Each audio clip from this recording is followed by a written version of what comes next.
네, 이번 시간에는 이어서 우리 구조 중심 교수 요목에 대해서 더 자세히 알아보겠습니다. 네, 여러분, 여기 구조라는 것은 언어 구조이거든요. 언어 구조. 한 나라의 그 언어 구조에 대해서 중심적으로 학습하는 거예요. 언어는 뭐 형태도 있고, 문법도 있고, 어휘도 있고, 근데 언어 구조라는 것은 그 언어를 말하려면 어떤 구성이 있어야 되는 거예요. 여러 가지가 뭐 어휘도 있고 그 어떤 문법이 있는데 그것은 연결해서 언어를 재구성하는 과정을 말하는 건데 그래서 한 언어에서 문법 항목이 있는 거고 그래서 그 구조라는 것은 바로 문법입니다. 네, 그래서 구조 중심 교수 요목은 바로 문법 중심 교수 요목이라는 것으로 여러분 이해를 하시면 됩니다. 그러면 이 문법 항목들은 지금 학습자들에게 제시를 한 예정에는 제시를 하려고 해요. 예를 들어서 뭐 200시간 초급 단계에서 가르쳐야 하는 문법 그리고 초급, 중급, 고급 이렇게 단계마다는 200시간이 있어요. 그러면 총 합쳐서 600시간 예를 들어서 그러면 이 초급 단계에서 어떤 문법을 가르쳐야 되는지 중급에서 어떤 문법을 가르쳐야 되는지 고급에서도 어떤 문법의 형태를 가르쳐야 되는지 등급화를 매기는 거예요. 그리고 이 순차적으로 배정해서 잘 가르치는 것은 그렇게 구성이 되어 있어요. 그러면 일단 개념을 먼저 보겠습니다. 그리고 여러분 아시다시피 문법은 뭐 복잡하는 것도 있고 단순하는 것도 있어요. 그래서 이 복잡하는 거랑 단순하는 것은 등급화를 해야 하는 거예요. 등급화라는 말은 쉽게 이해하시면 등급화라는 것은 이라서 이 문법은 초급에서 배우는 거고 이 문법은 중급, 이 문법은 고급 이것은 등급화라는 거예요. 그러면 어떤 문법을 먼저 가르쳐야 되는지 어떤 문법을 선정해야 되는지 어떤 문법으로 먼저 가르쳐야 되는지 이것은 결정을 하기 위해서 우리는 한국어에 관한하는 음문론, 어휘, 형태론, 담화, 언어 구조에 대한 연구를 먼저 이루어져야 하는 거예요. 그러면 이렇게 등급화를 해서 각 초급, 중급, 고급 단계별로 가르치는 그런 방법이 있잖아요. 그것은 구조주의적 교수 요목은 이것은 바로 언어 능력의 측면에서는 새로운 언어를 정확하게 발화하는 능력은 배우는 것에 초점을 맞추고 있어요. 정확성. 왜냐하면 우리가 어떤 언어에 대해서 그 의사소통 능력 말고는 그 언어에서 정확하게는 이해하려면 문법을 먼저 알아야 되니까 그래서 정확하게 발화하는 능력, 말하는 능력은 좀 집중적으로 하는 교수 요목입니다. 네, 그리고 밑에서 보면 언어 자체에 내재된 논리성 를 반영해주는 방식대로 조직화됩니다. 이게 언어 자체에 내재된 논리성이라는 것은 뭐냐면 한국어 같은 경우에는 SOV 구조를 가지고 있는 언어예요. S는 주어, 그리고 O는 목적어이고 그리고 V는 서술어입니다. 근데 베트남어 같은 경우에는 SOV가 아니고요. SVO예요. 그래서 주어, 동사, 서술어, 그 후에는 목적어는 이렇게 순서를 가지고 있어요. 그러면 이 순서는 바로 그 언어 자체에서 가지고 있는 논리성이에요. 이 논리성에 따라서 말은 해야 그 언어의 사용자와 모어화자와 의사소통이 가능하는 거예요. 그 논리성을 벗어서 말하면 안 되는 거죠. 그래서 문장 순서라든지 그리고 한국어 같은 경우에는 조사가 있고 어미가 있죠. 그래서 조사는 항상 체언, 명사와 결합해서 야기하는 거고, 어미는 뭐 동사 혹은 형용사와 결합하는 그런 논리성과 가지고 있는 거예요. 네. 또한 학습자가 언어적 하위 조직은 온전히 습득한 정도에 따라서 학습 수준 결정은 하고, 단순성에서 복잡성으로 언어 구조를 조직화는 한다. 조직화는 이게 어떤 방법으로 조직화를 한다면 학습자의 그 학습하는 정도에 따라서, 학습 수준에 따라서 뭐 1급, 2급, 3급에 따라서 공부해야 하는 문법 항목을 결정은 하고, 단순하는 문법부터 복잡하는 문법까지 이렇게 조직화를 하는 것입니다. 그리고 구조주의 교수 요목의 타당성에 대한 근거는, 첫 번째는 교수 요목의 내용이 잘 조직되어 있고 언어 분석이 오랫동안 전통에 의해서 생성은 됩니다. 사실에 그 문법 중심 교수 요목은 가장 오래 전부터 이루어지는, 가장 오래 전부터 있었던 교수 요목이거든요. 그래서 좀 오래 전부터가 있었던 거고, 그리고 교사들에게 친숙한 언어과를 제공을 해주는 거예요. 친숙하다라는 것은, 우리는 한 언어를 배우려고 한다면 항상 그 언어의 문법을 먼저 접근을 하게 되잖아요. 그래서 교사에게도 좀 친숙하는 그런 내용이다. 그리고 학습자에게 체계적이고 규칙에 지배되는 학습 과목은 제시하고, 이거는 언어 체계는 어떤 방식이든 분석 가능하기 때문에 이런 분석 범주로 언어를 제시하는 것이 학습은 용이를 할 수도 있다. 학습자에게는 어떤 면에서 보면 뭐 1급에서 공부해야 하는 문법이 탁탁탁 나와 있고, 2급에 올라가면 이 문법을 공부하게 되고, 3급에서 올라가면 이 문법을 공부를 하게 된다라는 것을 제시를 하게 되면 학습자는 뭔가 그 체계적으로 잘 되어 있다는 느낌을 받을 수도 있는 거죠. 네. 그리고 뭐 일상생활에서 언어 사용과 같은 물질서한 영역에 진설은 부여해주는 중개 언어의 역할을 해주는 거예요. 그래서 학습자는 신투 한국어 사람과 이야기를 하잖아요. 의사소통은 해야 하는데, 근데 사실에 한국 사람이 머릿속에서 규칙은 다 저장은 해서 규칙대로는 말하려고 하는 것은 생각은 하지 않아요. 그 문법 규칙이라든지 문법의 뭐 사용에 관련되는 것은 생각은 없이 그냥 자유롭게 나오잖아요. 자연스럽게 나오는데, 근데 학습자는 이런 자연스러운 환경에서 언어를 배우는 것은 매우 힘들어요. 어떤 규칙이 없고, 규칙이 있어야 배우는 것이잖아요. 규칙 없이 배우기가 힘들어서, 그래서 문법 중심 교수 요목을 공부를 하게 되면 좀 규칙 있게 쉽게 언어를 배울 수 있을 것이다. 네, 그러면 일단은 장단점 먼저 볼까요?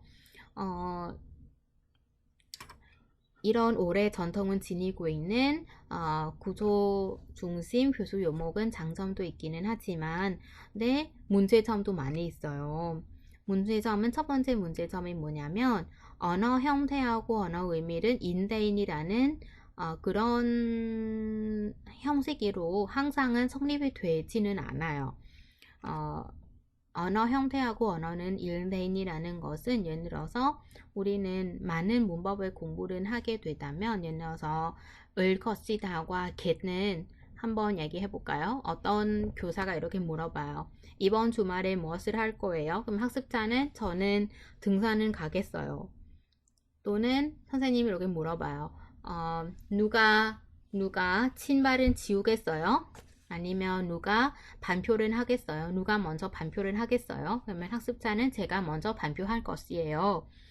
그래서 이렇게 을 것이다와 get은 다 미래 시점의 이야기를 하는 거고, 그리고 어떤 것은 약속 또는 뭐 계획대로 말하는 것인데, 그런데 항상은 혼용해서 사용하는 경우가 많아요. 그래서 읽어쓰다는 가르치고 get도 가르치지만 학습자가 혼용해서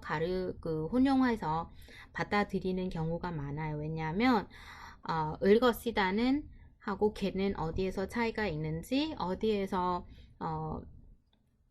뭐가 다른지는 몰라서 그냥 문법은 따로 공부를 하기 때문에, 그래서 이렇게 좀 오류 같은 거는 범하게 되는 거죠. 왜냐하면 우리가 뭐 주말에 무엇을 한 것이에요? 라고 물어보면 저는 주말에 등산은 갈 거예요 라고 대답은 해줘야 되잖아요. 계획은 말하려면. 그리고 누가 먼저 발표를 하겠어요? 같은 것은 좀 약간 미리 계획은 해놓은 것이 아니고 그 순간에 결정하게 된 그런 약속이잖아요. 그래서 제가 하겠습니다 라고 대답은 해줘야 되는데, 학습자는 이거에 대해서 조금 혼용은 될 수도 있어요. 구분이 되지 않아서. 그리고 또 어떤 문제가 있냐면, 학습자에게 의사소통 능력을 획득할 수 있는 방식을 마련해 주지 못하는 점이 있습니다. 의사소통 능력이에요. 그래서 우리 이런 경우가 많잖아요. 여러분, 영어를 배우는데 영어 문법은 잘 알아요. 나는 뭐 과거는 어떤 시제를 사용해야 되고, 시제는 과거, 뭐 미래, 현재 어떤 시제에서 어떤 동사를 어떻게 써야 되는지 다 외웠어요. 근데 막상 외국인을 만나면 한마디도 의사소통 못하는 경우도 많잖아요. 문법이나 어휘는 그렇게 많이 외웠더라도. 그래서 문법만 집중해서 공부하다 보면 의사소통 능력은 항상 되지 않는다라는 좀 문제가 있다. 네, 그리고 세 번째 단점은 구조적, 어휘적에 등급화된 대화체나 일기 구문이 인위적이라는 점. 인위적이다라는 것이 뭐냐면, 예를 들어서 여러분 한국어 교재에서 항상 이런 말을 많이 가르쳐 주고 있잖아요. 이것이 무엇입니까? 어디에 갑니까? 베트남 사람입니까? 이거 초급 문법에서 나오는 거거든요. 이것이 무엇입니까? 라는 문장은 사실은 우리 한국 생활하다 보면 여러분 이것이 무엇입니까? 라는 문장은 사용 거의 안 하잖아요. 이것이 무엇입니까? 거기는 무엇입니까? 그것이 무엇입니까? 저것이 무엇입니까? 이것은 좀 인위적이에요. 실제로 나타나지 않는 문장이에요. 실제로 사용하지 않은 문장이지만, 그러나 특히 초급 학습자는 문법은 공부를 하기 위해서 어쩔 수 없이 배워야 하는 그런 인위적인 구문이 많이 생성이 되는 거예요. 여기에서 좀 약간 영어의 예시는 제시되어 있어요. 네.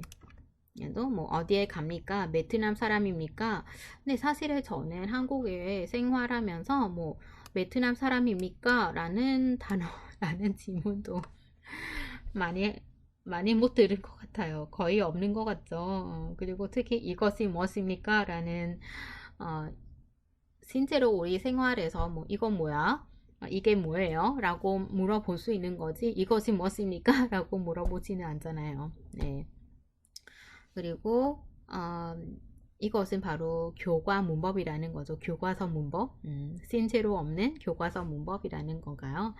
네, 그러면 네 번째 단점은 문법적 복잡성과 학습 가능성이 항상 일치하지 않다는 점이라는 거예요. 그래서 이거는 나중에 제가 조금 더 말씀을 드리겠지만, 학습 가능성하고 문법 복잡성은 좀 다 고려를 해서 문법을 선정을 해야 하는 문제이거든요. 그래서 이 부분은 좀 이따가 말씀드릴게요. 근데 장점이 있죠. 당연히 장점이 있습니다. 장점은 문법에 중점을 두어 정확성을 얻을 수 있어요. 정확성, 그죠? 정확하게는 배울 수 있고, 범주마다 명백한 분류가 가능해서 문장 의미는 정확히 전달을 하고, 문법 규칙을 선명함으로 번역에 유리를 한다는 것이에요. 그래서 번역은 좀 배워야 한다. 그리고 통역 아니고 번역자로서 문법 중심으로 배워야 하는 거죠. 그리고 오래 전통을 바탕으로 두고 있어서 제개척이고 규칙에 맞는 내용 제공은 할 수 있습니다. 그리고 언어 학습은 인지 학습과 같은 맥락에서 보기 때문에 언어 입력에 대한 단순 노출보다 더 효과적인 수도 있어요. 그래서 이거는 어떤 내용이냐면 예를 들어서 문법은 명시적으로 제시를 하지 않고 학습자는 상황을 먼저 제시해요. 그러면 이 상황에서 이 문법은 사용을 하기 때문에 학습은 이 문법은 어떤 의미인지 알아서는 깨달은 수도 있어요. 깨달은 수도 있어요. 예를 들어서 이번 주말에 계획이 있어요? 아니, 주말에 계획이 없어요. 그래요? 그러면 우리 영화를 같이 보려고 갈까요? 그러면 을까요를 배우려고 생각해봐요. 근데 을까요는 정확하게 어떤 의미인지 가르치지 않고 어떻게 사용하는지 가르치지 않는 채 그냥 상황 먼저 제시를 해요. 그럼 학습자는 이 상황은 이 상황에서 이 문법을 사용하구나 라는 것은 스스로 깨달을 수도 있을 때도 있거든요. 근데 그렇다면 좀 시간이 많이 오래 걸리고 오해를 받을 수도 있어요. 그래서 이렇게 문법 중심 교수 요목을 방법을 통해서 문법을 가르치면 더 효과적일 수도 있다. 네. 네, 그러면 이어서 우리 한국어 교육에서 구조 중심 교수 요목은 예시 먼저 살펴보겠습니다. 인단은 우리가 처음에 제가 말씀드린 것처럼 문법은 어떤 순서로 가르쳐야 된다면 그리고 어떤 문법을 선정해야 되는 것은 기준이 두 가지가 있어요. 하나는 난이도, 하나는 빈도수를 기준해서 문법 항목은 설정을 할 수 있거든요. 그러면 그리고 문법 교육의 목적이나 목표를 무엇이냐에 따라서 문법 교수 요목의 내용이 구성이 달라질 수도 있어요. 왜냐하면 일반 목적 이한 한국어 교육하고 특수 목적 한국어 교육이 목표가 다르잖아요. 일반 목적하는 한국어 교육은 예를 들어서 그 한국어를 취미로 공부하는 학생도 있고 또한 뭐 괴로운 이민자 아니면 노동자를 위한 그냥 일은 하기 위해서 한국어 공부하는 그냥 보통 일반적인 한국어 공부하는 사람도 있고 근데 조금 대학을 진학하는 목표로 가지고 특수 목적 한국어 교육도 있어요. 그러면 당연히 일반 목적은 가지고 있는 한국어 학습자를 가르치는 문법이 확실히 더 단순은 해야 되는 거예요. 특수 목적 한국어 교육을 하는 학습자에게 가르쳐야 될 문법이 더 복잡하고 더 어려워해야 되겠죠. 그래서 우리는 그 등급에 따른 문법 교수 내용을 먼저 볼게요. 그러면 여기에서 예시를 하나 말씀을 드리면 그 인단은 1급의 목표는 일만 목적 한국어 교육의 1급의 등급 목표는 한국인의 기본적인 사고 방식과 생활 방식을 이해하고 비교적 간단한 사회 생활에 적응할 수 있는 사회 문화적 능력을 기르는 것입니다. 그래서 1급에서 문법은 이렇게 일반적으로 목표는 그렇다면 1급의 문법 학습 목표는 단순 기본적인 문법 요소가 그리고 이 요소들을 결합하는 원리가 이해를 할 수 있고 그리고 복잡하지 않는 뭐 확장문, 목문은 이해를 할 수 있고요. 복문이라는 것은 여기서 그 아어서하고 의미가 같은 경우에는 뭐 배가 아파서 병원에 가요. 배가 아프니까 병원에 가요. 이거는 복잡하지 않은 확장문이라고 이해를 하거든요. 이렇게 결합할 수 있는 원리가 이해를 하는 거고 그리고 단수문에 첨가되는 기초적인 보조 의미 표현 그래서 뭐 만까지 이런 거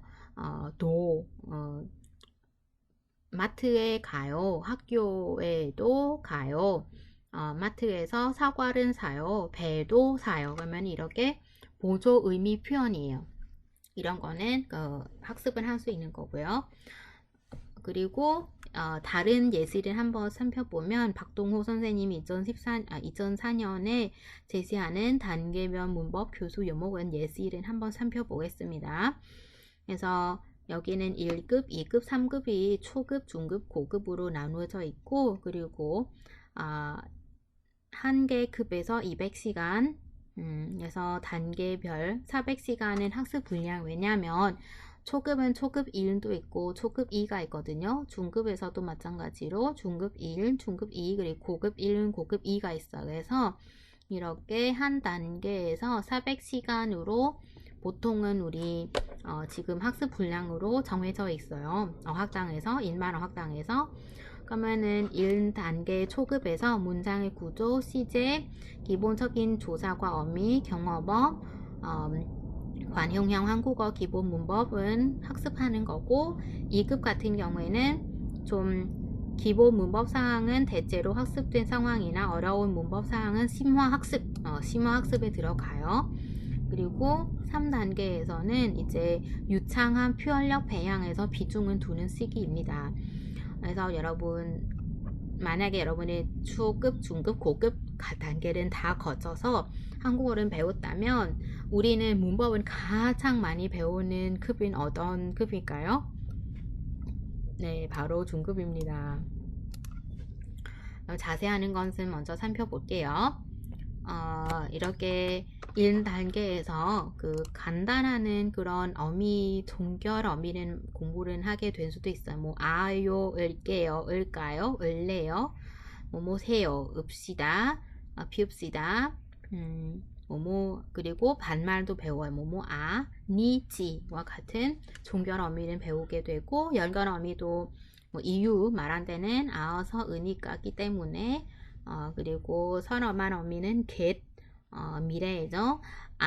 그리고 see, 이거 경어법이에요. 조사 같은 경우에는 뭐 이가, 은는, 을은, 에에서, 한테서, 그리고 부터까지.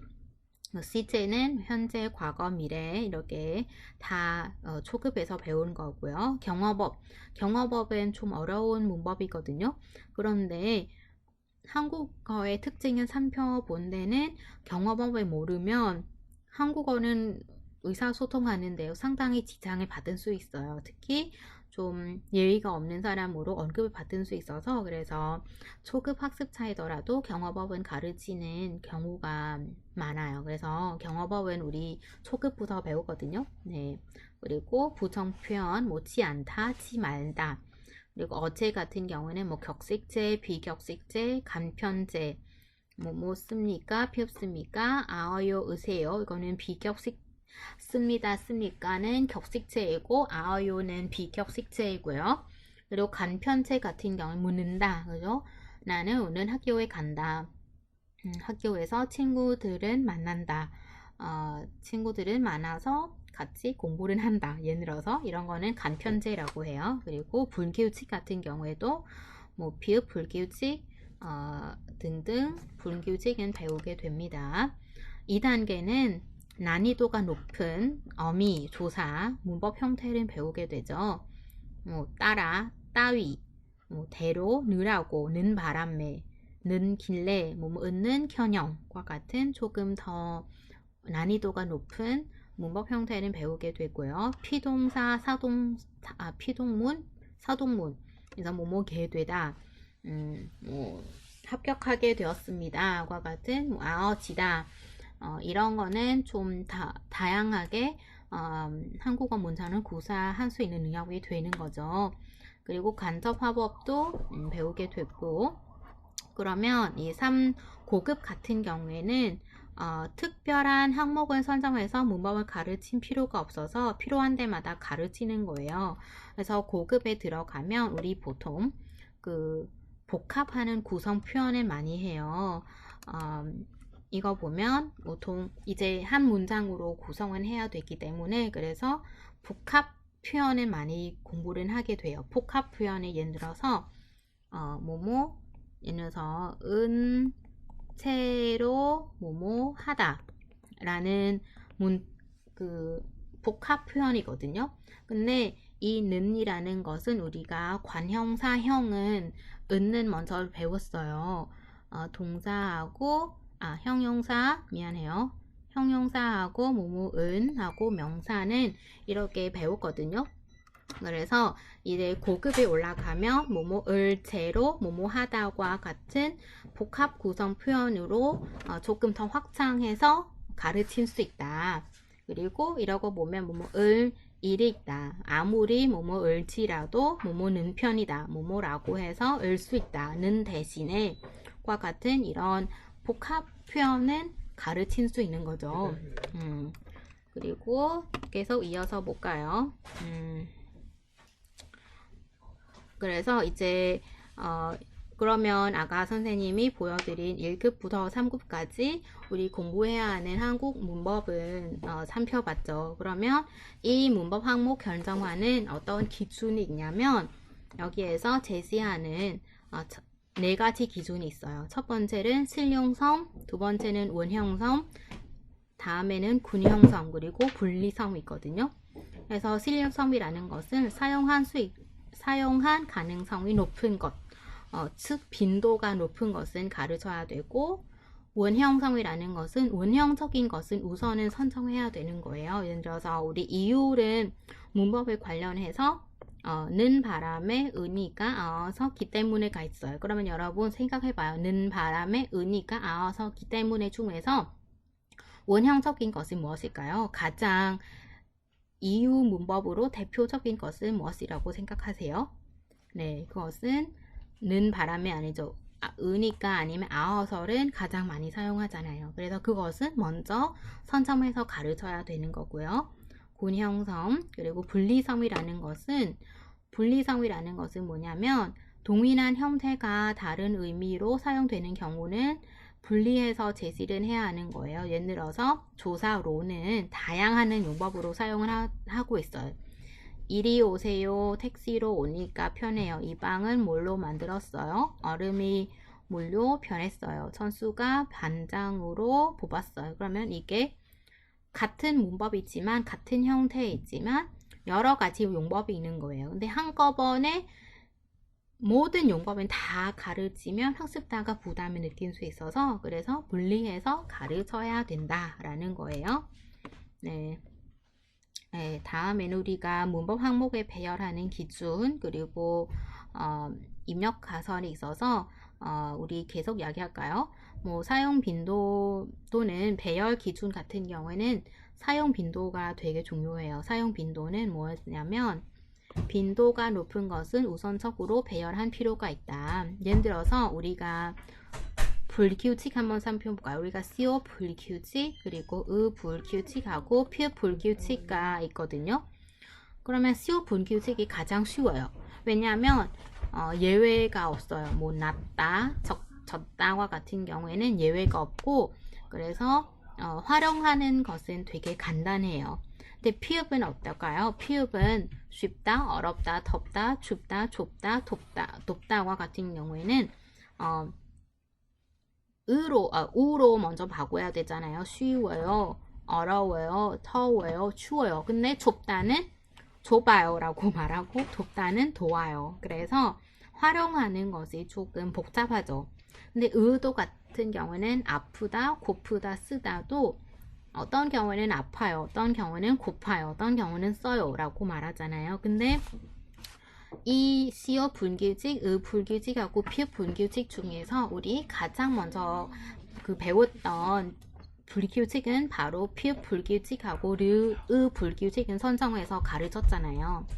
왜 그렇냐면 기초 어휘가 관련이 되어 있어요. 쉽다, 어렵다, 덥다, 춥다, 좁다, 덥다는 다 기초 어휘이기 때문에 그래서 이렇게 좀 복잡은 하지만 먼저 배워야 하는 거예요.